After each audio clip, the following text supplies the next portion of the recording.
Vida de Jornalista no ar, eu sou o Rodrigo Alves e esse é um podcast para a gente conversar sobre jornalismo com quem faz jornalismo. Já são mais de 20 episódios, então olha, se você ainda não está em dia, aproveita para fazer a maratona agora, porque quando tiver 50 episódios a missão vai ficar mais complicada. Tá tudo aí no seu celular, no iTunes, no Spotify, no Castbox, tem várias maneiras de ouvir. E como esse podcast gosta de viajar, hoje a gente vai fazer duas viagens de uma vez. Primeiro é uma viagem para o passado, lá para os anos 20 e os anos 30, porque a gente vai conversar sobre o cangaço, que é um tema absolutamente fascinante.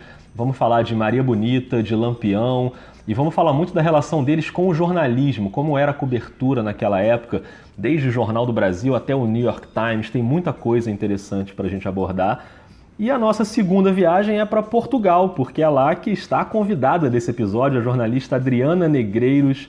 Muito obrigado, Adriana. Seja muito bem-vinda ao Vida de Jornalista. Muito obrigada, Rodrigo. É um prazer imenso conversar contigo. É uma grande honra também fazer parte desse podcast que já entrevistou tantos jornalistas ilustres. Estou muito feliz e muito honrado de estar aqui. Ah, que legal. Eu que fico feliz. A Adriana é autora de um baita livro lançado em 2018, que se chama Maria Bonita, Sexo, Violência e Mulheres no Cangaço, da editora Objetiva. É uma biografia da Maria Bonita e mais que isso, é um olhar sobre as mulheres do cangaço. Claro, também sobre o bando de Lampião, de maneira geral, mas principalmente sobre as mulheres.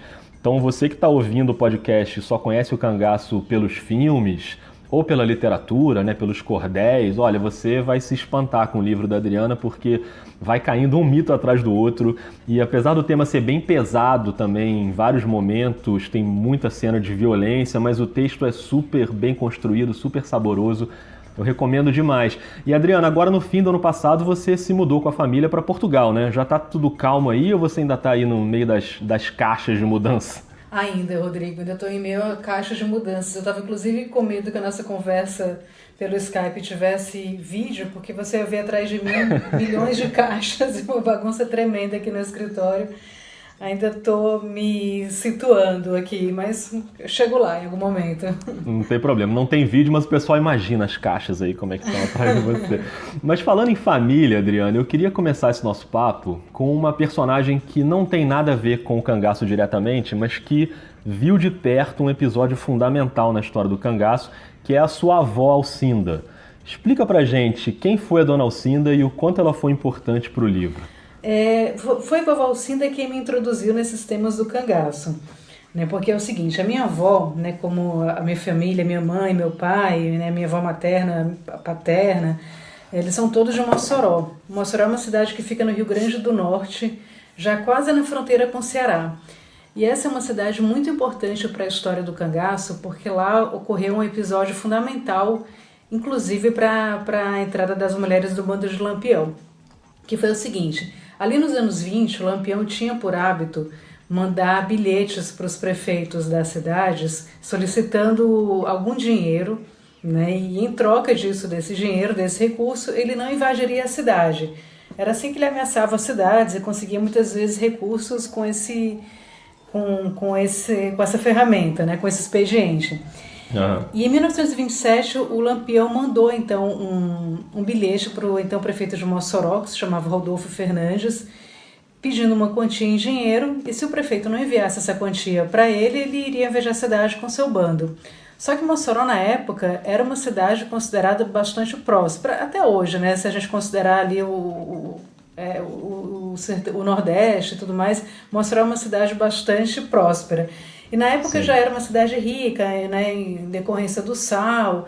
E o prefeito da cidade, o Rodolfo Fernandes, disse na época: não, eu não vou mandar esse dinheiro para o Lampião, e ele, se quiser, que venha buscar o dinheiro aqui, e nós estamos esperando por ele.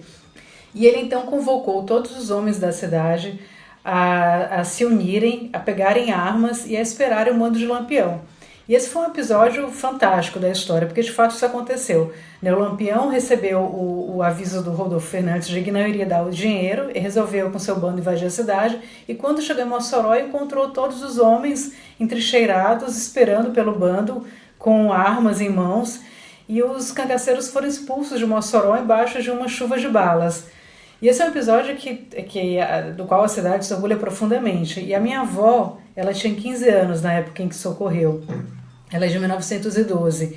E ela morava numa fazenda como criada, ela era filha dos criados, uma das pessoas da fazenda, um dos proprietários, foi um dos homens que combateu o Lampião. Então ela sempre contava esse episódio com muito orgulho, né? Então ela passou a vida inteira dizendo, depois ela foi morar com a minha família em Fortaleza, né? Eu cresci em Fortaleza, e ela sempre dizia, eu sou de Mossoró, cidade que venceu o Lampião. Não era uma coisa qualquer, assim, vencer Lampião, né? Não era um bandido ordinário que você venceria de forma tranquila.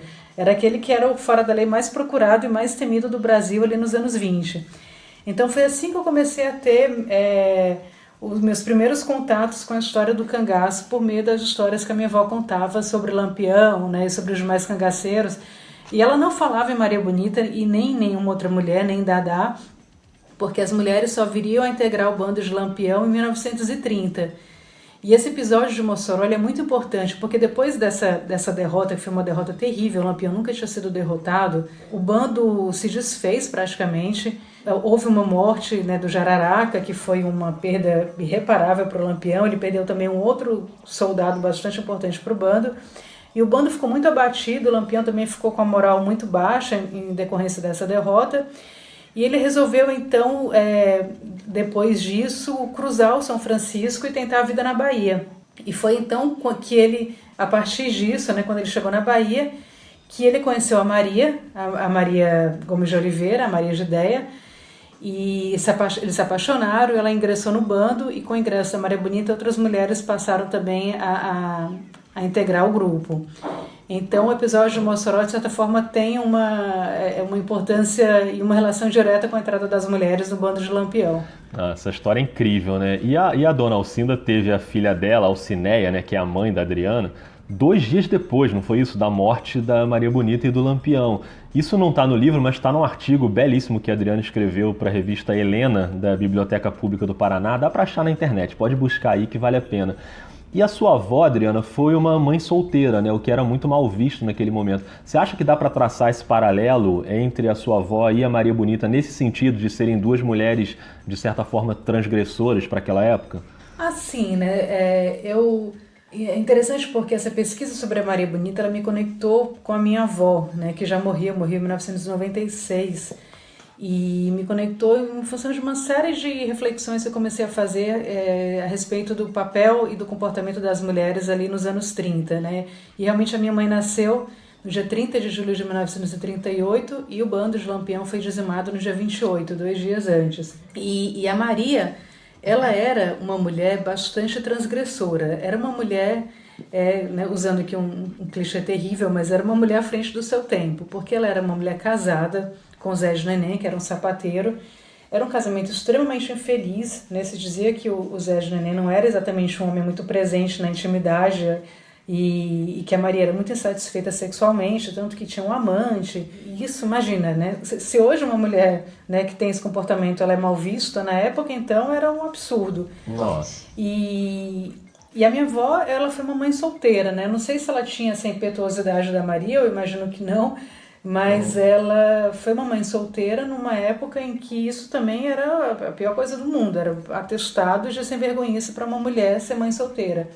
E tanto que depois ela se tornou evangélica e passou a frequentar a igreja e ficou bastante escondida, com muita vergonha, né? Passou a ser uma pessoa muito antissociável porque ela ficou muito marcada por essa mácula, né, digamos assim, de ter sido uma mulher que teve um filho sem ser casada. Já a Maria, ela lidava com essa questão, ao que tudo indica, de uma forma bastante empoderada, eu diria.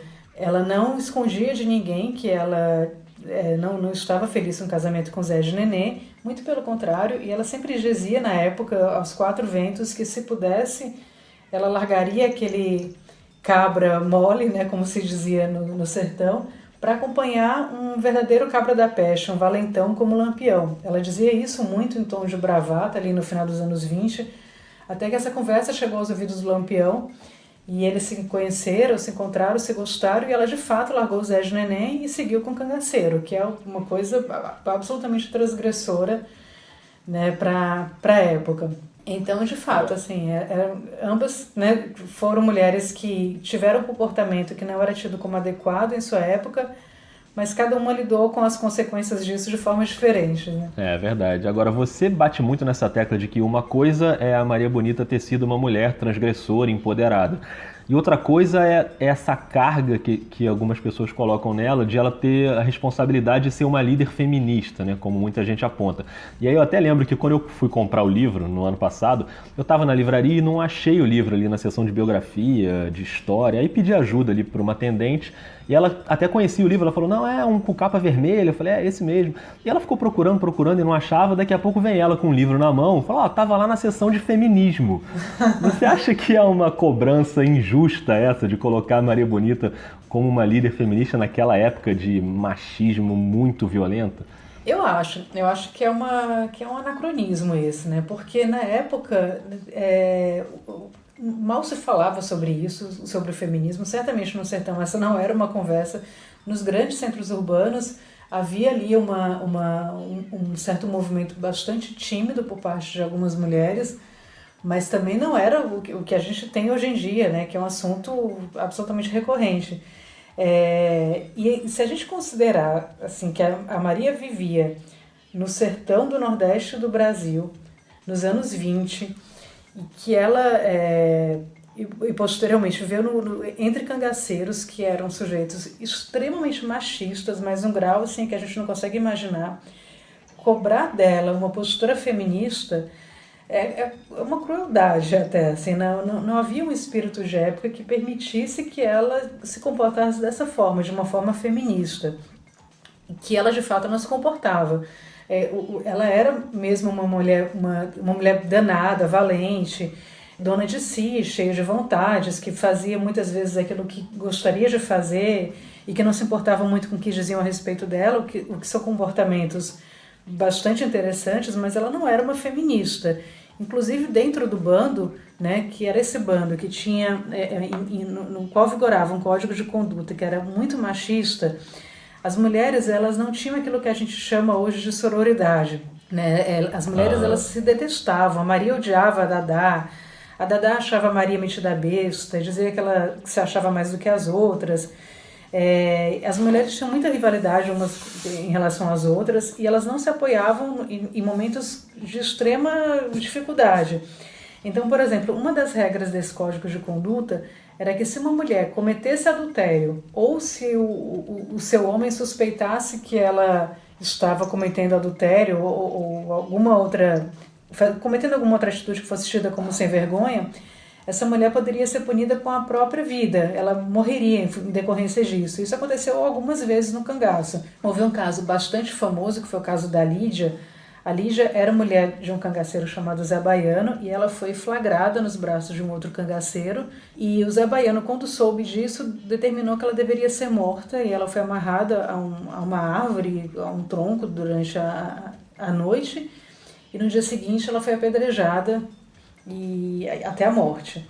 E a Lídia chegou a implorar para as colegas de bando, para as demais mulheres, para que a salvassem, para que interferissem ali, né, conversou inclusive com a Maria, pediu para que ela falasse com o Lampião, né, de maneira a tentar convencê-lo, a convencer o Zé Baiano a mudar a pena e a perdoá-la, e a Maria não fez nada. E de uma forma geral, o que as mulheres diziam quando eram solicitadas a agir numa situação dessas, era que a mulher até merecia aquilo.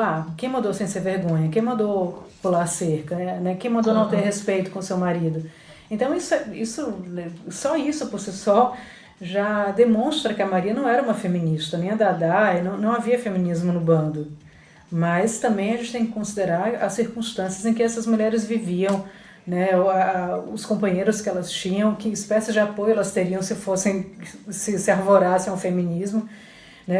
A minha suspeita é de que se alguém tivesse alguma postura minimamente feminista ali no bando, no dia seguinte já seria executada, né? Não havia espaço para isso ali. Isso fica muito claro, né? O livro tem várias histórias assim, e até fiquei com uma curiosidade de saber como você, Adriana, uma mulher com um olhar feminista também, O quanto foi doloroso para você escrever sobre essas mulheres, as cangaceiras, que dentro do próprio bando, como você falou, sofriam todo tipo de violência, né? Desde espancamento, tortura, mulher marcada com ferro em brasa, tinha uma violência enorme com a questão dos filhos, né? Elas tinham os filhos e os filhos eram arrancados delas ali nos primeiros dias e mandados para ser criados por outras famílias, porque o bebê chorando podia alertar a polícia, enfim, inúmeros estupros, né, que era uma prática tanto dos cangaceiros quanto da polícia. Aliás, até no início do livro tem uma cena, que eu não vou contar os detalhes aqui para não tirar o impacto de quem lê, que conta como a Dadá virou uma cangaceira, né, levada pelo Corisco, que é vamos dizer, o segundo casal mais famoso, né, do cangaço. Mas é uma Dadá ainda criança, pré-adolescente, é uma cena de uma violência inacreditável e você ainda consegue ali uma proeza que é uma qualidade de texto que ao mesmo tempo que você diz ali tudo que precisa ser dito, mas aquilo não fica insuportável de ler. Você consegue, com seu texto, guiar os leitores, pelo menos no meu caso foi assim que funcionou, por essas cenas que são bem dolorosas, né? Como é que foi isso na sua cabeça? Foi bem difícil, Rodrigo. Essa cena da Dadá, ela é particularmente cruel. E ainda mais se a gente considerar que ela tinha 12 anos na época. Pois é. Muitas cangaceiras entraram no bando dessa maneira. Da Dadá a gente sabe os detalhes porque ela contou, né, como foi que se deu o ingresso dela no bando. E uma coisa que me chocou muito, Rodrigo, ao longo dessa pesquisa, foi que quando eu tive acesso aos depoimentos das cangaceiras sobreviventes, né, notadamente a Dadá e a Sila, que deixaram muitos depoimentos, deram entrevistas, foram para a televisão, né, publicaram livros, né, elas deram entrevistas que se transformaram em livros. Uhum. Então há uma vastidão de depoimentos dessas cangaceiras. E algo que me chamou muita atenção foi que essas mulheres foram tidas durante muito tempo como mentirosas. E é impressionante se você lê muitos dos livros que já foram publicados sobre o cangaço, porque há uma vasta literatura a respeito do tema. E muitos dos livros, muitos não surpreendentemente escritos por homens, esses relatos são ridicularizados. A Dadá, apesar desse ingresso terrível no bando, e esse é só o começo do sofrimento dela, depois a coisa só piora. E a Dadá, apesar de tudo isso, ela entrou para a história como uma louca mentirosa. Eu ouvi muitas vezes, ouvi e li essa opinião de que a Dadá era uma desvairada, de que não tinha sido bem assim, de que na verdade ela tinha gostado do Corisco. Imagina, a Dadá tinha 12 anos quando ela entrou no bando. Pois é. Como é que ela podia, sabe, parece aquela coisa de uma mulher que foi violentada e alguém vai dizer que ela fez por merecer porque estava com uma saia curta, sei lá. O que acontece até hoje, né? É verdade. Pois é a mesma lógica que aconteceu com a Dadá, com a Sila, que tinha 11 anos, 11. Então, imagina assim, a Dadá, uma das queixas dela é que ela não pôde levar as bonecas pro bando. Uhum. Agora, como é que alguém vai querer dizer que essa menina, com essa idade, se hoje uma criança de 12 anos é uma criança de 12 anos, imagina isso no final dos anos 20, no sertão, né? É inacreditável. Como é que alguém pode achar que ela fez por merecer essa situação? E há gente que até hoje acredita nisso, em relação a tudo que essas mulheres contaram. Tem gente que acha que elas fantasiavam muito, e o Corisco tinha uma fama de ser bonitão e tal, e diziam, imagina, ela gostou daquele loirão do Corisco, enfim, essas coisas elas me chocaram muito, e me chocam, me revoltam até hoje. Então, para mim, foi muito difícil lidar com isso. Foi muito difícil lidar com as cenas de violência sexual, por motivos óbvios, né? Eu sou mulher, sou mãe de 2 meninas, então... E eu tenho uma filha de 14 anos, então quando eu escrevi sobre a Dadá aos 12, né? Minha filha na época também tinha 12, eu inevitavelmente lembrava da minha filha e ficava completamente chocada e mal com aquela situação, né? Mas achando que tinha que ser contada da forma como foi mesmo, né? Da forma cruel, sem poupar o leitor dos detalhes. E isso me chocou muito, mas algo que também para mim foi muito doloroso foi narrar os episódios em que as mulheres tinham que largar os seus filhos depois que eles nasciam. Isso eu acho de uma violência... Não é que haja uma escala de violência, né? Qual violência é maior? Mas essa é uma violência que me doeu profundamente. E a Dadá, né, que essa mulher que sofreu muito, que sofreu inúmeras dores, ela posteriormente definiria essa dor de deixar o primeiro filho dela, abandonar o primeiro filho, mandar para uma família, né, criar, quando ela não pôde criar o seu primeiro filho. Ela definiria isso como a maior dor do mundo. E aí eu ficava pensando, de dor a Dadá entendia muito bem, né? E ela definiu essa dor como a maior dor do mundo. Então devia ser uma dor realmente de um tamanho que a gente não consegue conceber. Então, de fato, não foi fácil, do ponto de vista emocional, narrar esses episódios de violência contra as mulheres, a violência sexual, né, as mulheres sendo ferradas ali como se fossem animais, as mulheres tendo que abandonar os seus bebês recém-nascidos. Não foi fácil, especialmente antes de dormir. Às vezes era difícil lidar com essa situação no momento em que eu estava lidando com esses fatos, mas eu acho que é importante que essa versão da história do cangaço venha à tona, porque o cangaço ele tem sido muito romantizado, né? E é interessante, né, você perceber que o Corisco, né, que é o autor de um episódio tão violento quanto esse da entrada da Dadá no cangaço, que foi o estuprador da Dadá aos 12 anos. O Corisco até hoje ele é tido como um símbolo de resistência.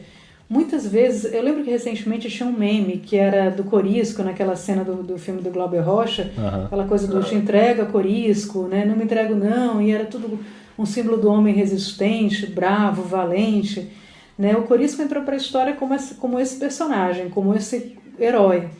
E a Dadá entrou para a história como uma doida que saiu por aí mentindo. E aí você percebe como a história é cruel com as mulheres.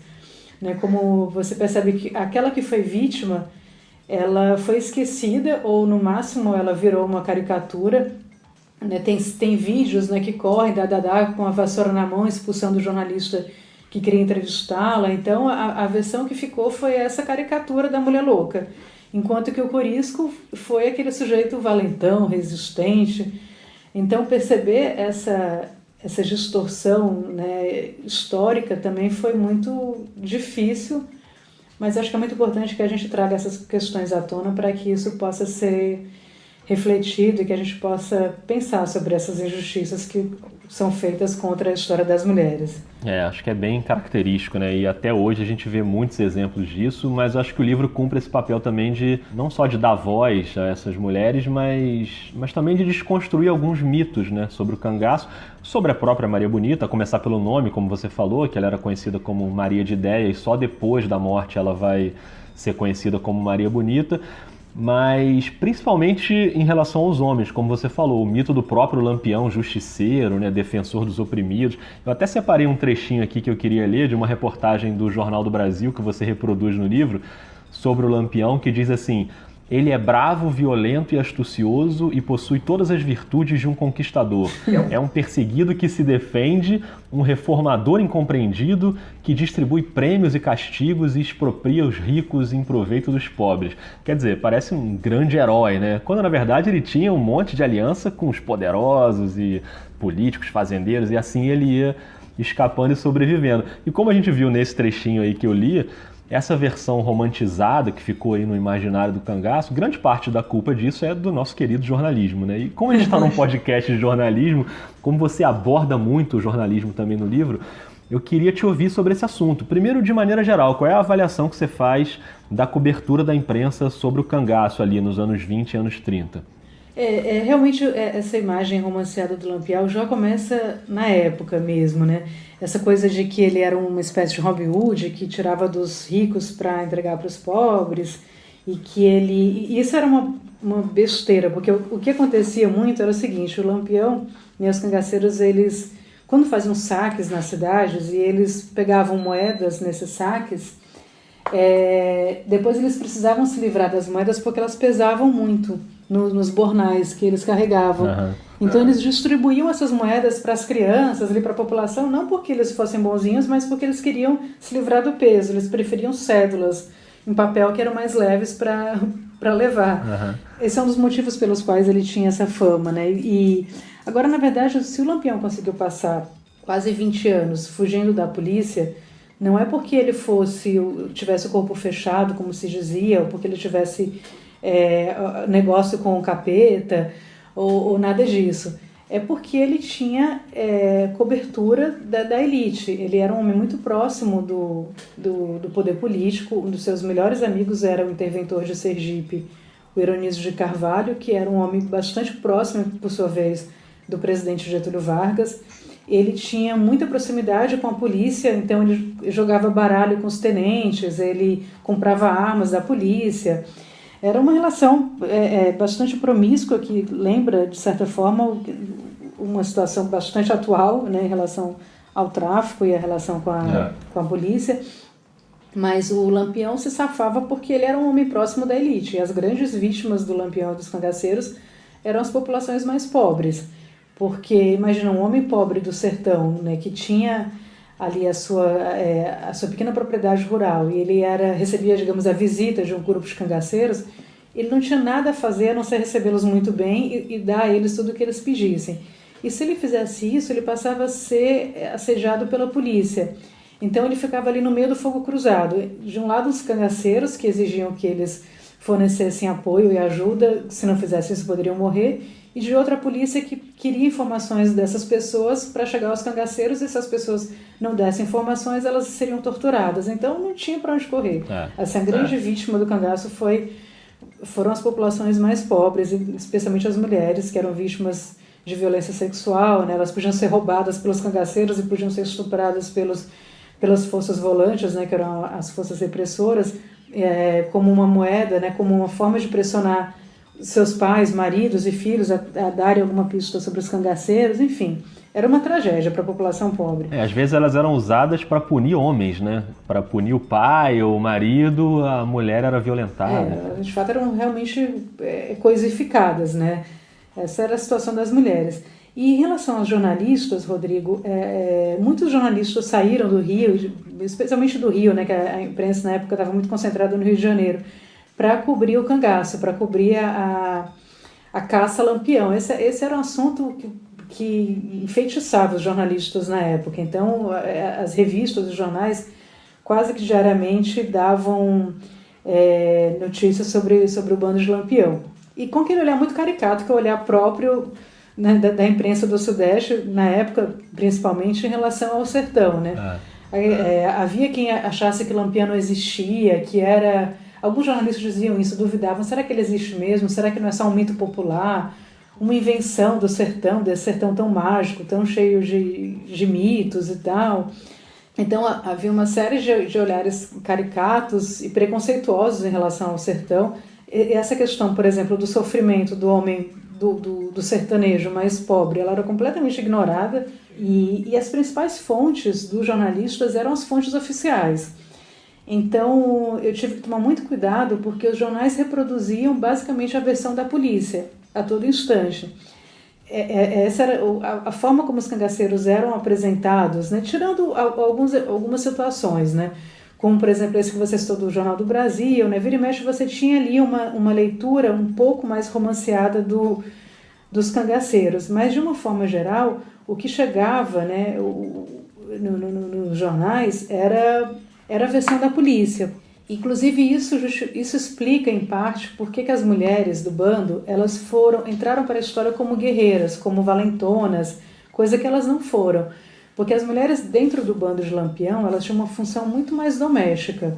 Elas não eram isso que a gente imagina de guerreiras que pegam em armas e saem atirando nos inimigos e que participam dos combates, de forma alguma. Poucas foram as cangaceiras que pegaram em armas. Elas tinham suas armas, mas muito mais para uma eventual necessidade de defesa pessoal, mas elas nem usavam, algumas delas tinham um verdadeiro pavor de armas. E a versão que a gente tem, a imagem que a gente tem das cangaceiras é dessas mulheres com arma em punho atirando, que é uma bobagem, elas não faziam isso. E parte dessa imagem, parte da justificativa dessa imagem é decorrência disso, né, de que as fontes dos jornalistas eram os policiais, e eles descreviam essas mulheres que participavam do bando como mulheres sanguinárias, como bandidas terríveis, temerárias, o que também era uma grande injustiça, porque grande parte dessas meninas estava ali na condição de raptadas. Uhum. Eram meninas que deveriam ser resgatadas pela polícia, não vistas como bandidas, mas era assim que elas eram apresentadas para os jornalistas. Eles reproduziam isso. Houve situações em que algumas cangaceiras foram presas e deram entrevista para os repórteres e puderam, de certa forma, ali tirar um pouco dessa versão oficial. Mas na época era basicamente isso. Assim, e geralmente as matérias enalteciam os grandes feitos dos tenentes. Era até engraçado, assim, porque você percebia que algumas situações assim, de grande atrapalhada na perseguição aos cangaceiros eram narradas assim com tintas fortíssimas de grande heroísmo, como se fossem homens imbuídos de uma grande missão e que conseguissem desbravar a caatinga em meio aos espinhos de Mandacaru, e que eram homens que enfrentavam fome, sede. E aí quando você ia ver depois, não era nada disso, eram situações completamente atrapalhadas para a polícia, né? Um cagaceiro dava um tiro para cima, saiu os policiais todos correndo, mas eles eram descritos com grande heroísmo. Eu lembro até que você citou um caso da revista O Cruzeiro, que quando tem aquela ocupação do Raso da Catarina, né, que era um abrigo do bando, que vai um jornalista, um enviado especial ao sertão, que era o Vitor do Espírito Santo, que você até fala que era uma estrela do jornalismo na época. Sim. Ele tem muito acesso ali aos fatos, mas pelo lado das volantes, né? As volantes eram os grupos de policiais que tentavam caçar o Lampião. Então já era naturalmente uma reportagem, no mínimo, contaminada ali, né? Era, totalmente. Tanto que depois na própria reportagem aparecia o Vitor do Espírito Santo do lado dos prefeitos e dos tenentes. E era engraçado porque muitos desses prefeitos que eram tratados como heróis nessas matérias eram coiteiros de Lampião. Uhum. Eram homens que recebiam Lampião em suas propriedades e tomavam conhaque com ele, fumavam charuto e davam perfumes de presente para o Lampião, recebiam a Maria de Ideia e as mulheres eram amigas. E esses prefeitos, no dia seguinte, posavam de grandes perseguidores de Lampião. Essa era a situação. Nossa. E a imprensa os reproduzia dessa forma mesmo. É verdade. Agora, tem uma pessoa que quebra um pouco isso, que é o Benjamin Abraão, né? Que teve acesso ao bando e não à polícia, autorizado ali por Lampião, conviveu com eles. Acho que ele é um personagem importante nessa questão da cobertura ali do cangaço. Explica pra gente, Adriana, quem foi o Benjamin Abraão e qual foi a importância dele nesses registros. O Benjamin Abraão foi um sírio-libanês que trabalhava com o padre Cícero. Ele chegou ao Brasil com 15 anos e conseguiu ali um emprego como espécie de secretário do padre Cícero. E quando o padre Cícero morreu, ele se viu sem renda, sem dinheiro, sem trabalho e começou a pensar em possibilidades de oferir alguma renda, né? Ficou quebrado, sem grana para pagar as contas e tal. E aí ele imaginou que uma possibilidade de ele fazer foto de casamento. Ele era um fotógrafo amador, né? Uhum. Uma possibilidade seria ele conseguir registrar o bando de Lampião e fazer um filme, que ele tinha assim, grandes expectativas de que pudesse ser um filme internacional, que pudesse rodar o mundo, porque a figura de Lampião despertava interesse no mundo inteiro, né? Como você lembrou no começo da nossa conversa, o New York Times vira e mexe noticiava os feitos de Lampião. Então Benjamin achou que se ele conseguisse chegar ao bando, fazer as imagens e vender esse material depois para o exterior, ele iria sair da penúria em que ele se encontrava. E ele realmente se colocou essa missão, e é engraçado como ele de fato conseguiu, né? Conseguiu com os contatos que ele tinha, né? Sempre se apresentando como essa figura que era muito próxima, tinha sido muito próxima do padre Cícero, e aproveitando os contatos que ele fez à época, inclusive com a polícia, né, com as forças volantes, com os coronéis, e conseguiu chegar ao bando de Lampião num feito inédito, e um feito não só inédito, como extremamente desmoralizador para as forças repressoras, porque ele quis e chegou no bando e conseguiu não só chegar ao bando, como filmá-los, fotografá-los, e ele deu ali um dos grandes furos de reportagem da história, né, porque a única imagem que se conhecia de Lampião era uma antiga de quando Lampião estivera em Juazeiro do Norte, ocasião inclusive em que ele esteve com Benjamin Abraão. E o Benjamin Abraão chega no bando e faz uma série de fotos e vídeos, né, que inclusive o que a gente conhece da Maria Bonita hoje, e de boa parte dos cangaceiros, a gente deve a essas imagens do Benjamin Abraão.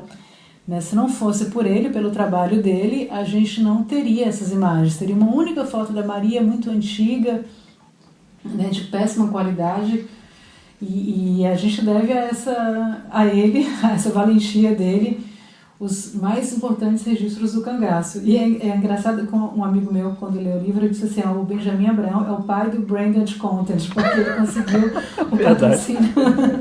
o patrocínio da Bayer, conseguiu da Zeiss, que era uma importadora uma fabricante de lentes alemã, e E é engraçado, né? Porque depois ele ainda consegue fazer com que o Lampião vire garoto propaganda da cafeaspirina, que era um analgésico para dor de cabeça. É muito inusitada essa cena, né? A foto da capa do livro é dele, né? A foto é dele. Todas essas grandes fotos que a gente conhece dos cangaceiros são do Benjamin Abraão. Que é uma foto da Maria Bonita com os cachorros, né? O Guarani e o Ligeiro, uma foto belíssima.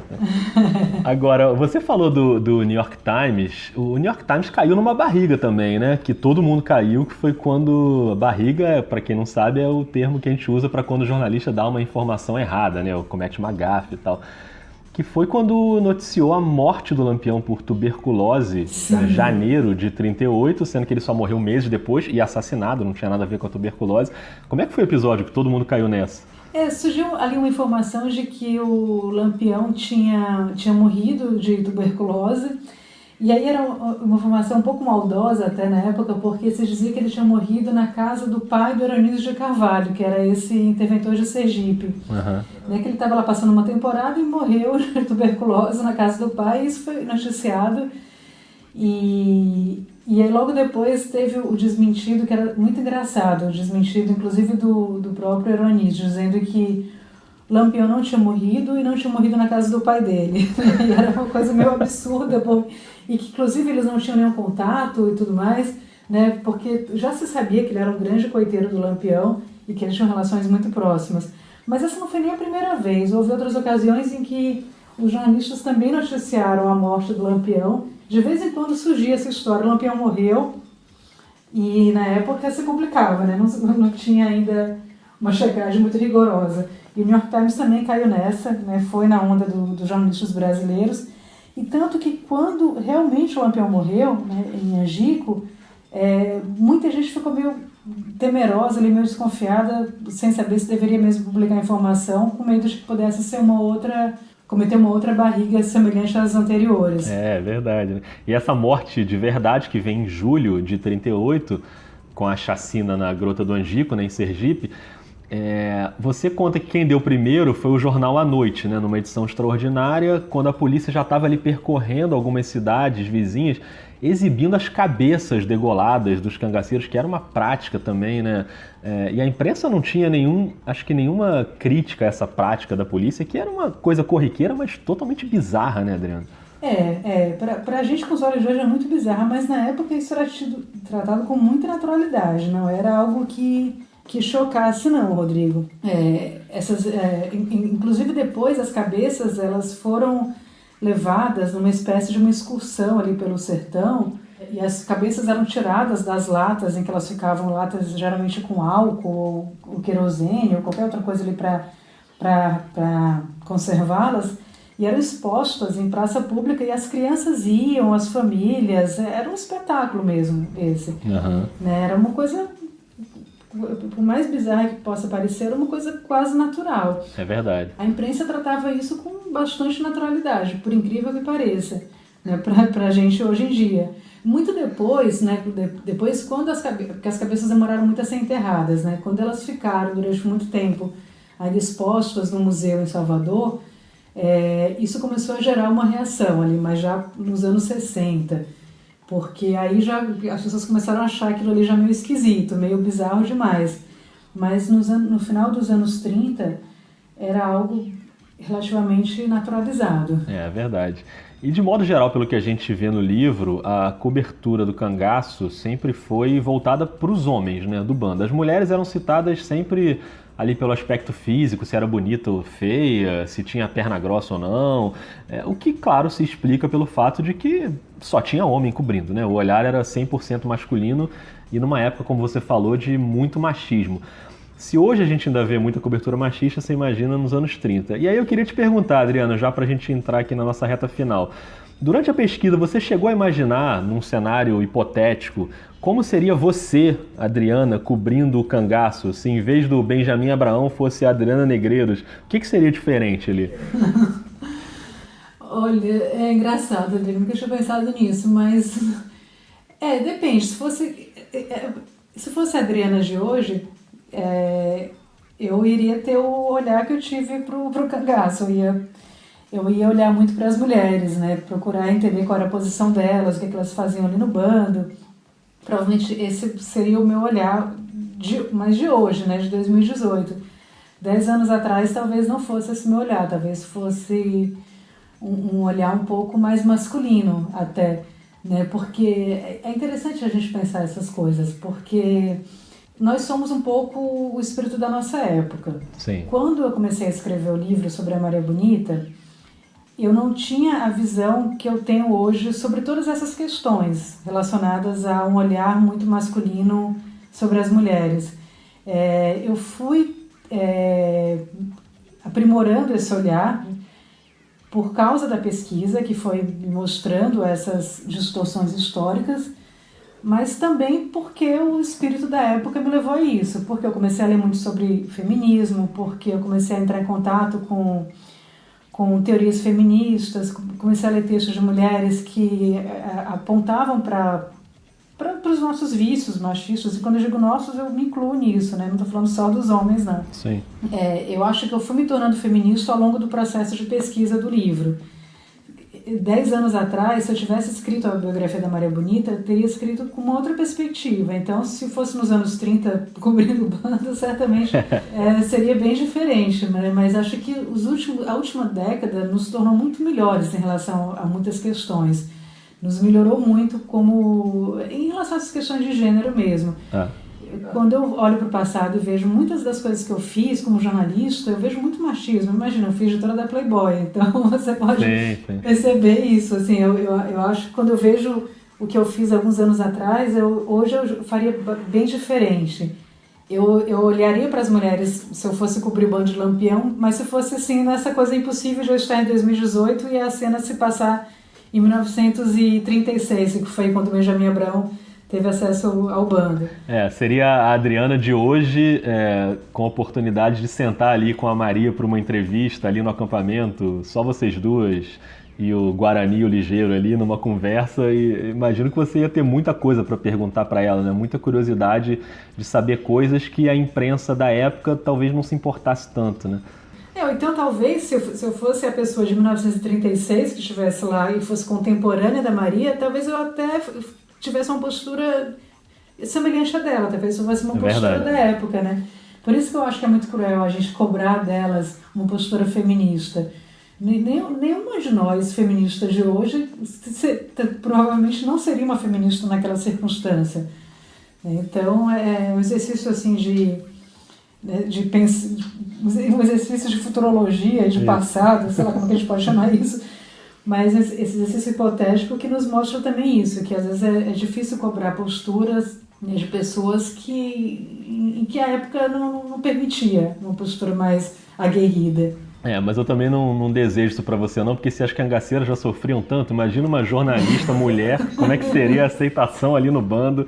Acho que não ia ser muito bom. E não tinha jornalista mulher ali, só tinha homens. Então eu tô feliz com o livro e com você aí, sã e salva em Portugal, então não tem problema. E mais uma vez eu recomendo muito o livro Maria Bonita, Sexo, Violência e Mulheres no Cangaço, da Editora Objetiva. Leiam, porque é incrível. E procurem outras entrevistas da Adriana também, dá pra achar bastante coisa. A Adriana teve no Conversa com Bial, foi muito legal, dá pra ver no Globoplay. A Adriana já conversou com alguns outros podcasts também, vale a pena buscar. O cangaço é um tema muito rico, rende muita conversa. E essa conversa eu adorei, Adriana. Muito obrigado, fiquei muito feliz com o papo, viu? Obrigada, Rodrigo. Gostei muito também. Obrigadíssima.